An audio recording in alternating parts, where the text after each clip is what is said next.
Okay, so now we're looking at example 2. We're going to solve linear equations that have a variable term on each side of the equal sign.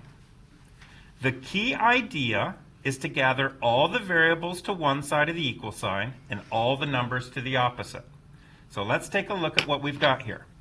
I've got a 5x plus 21, and I got a negative 7x and a negative 15. What I want to do is get all the numbers to one side and all the letters to the other.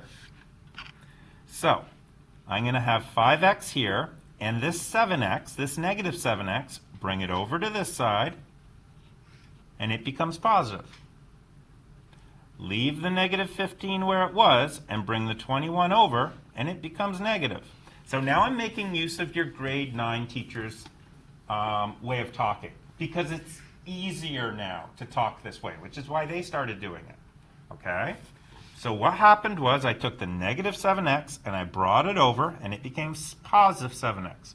I took the positive 21, I brought it over, and it became negative 21. Well, if I have 5 x's plus 7 more x's, that's 12 x's in total. If I have negative 15, or 15 negatives, and another 21 negatives, well, that's a total of negative 36 negatives.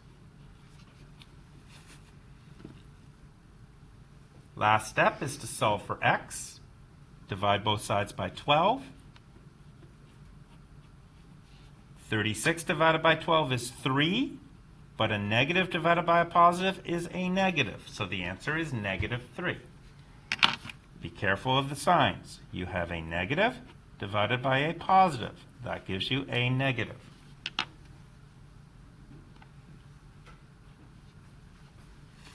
Okay?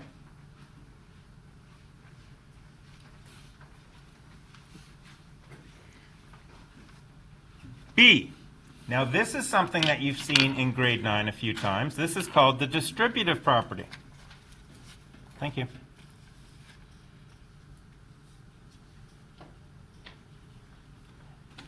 And this distributive property says that this 2 gets multiplied into this bracket, into every term in the bracket.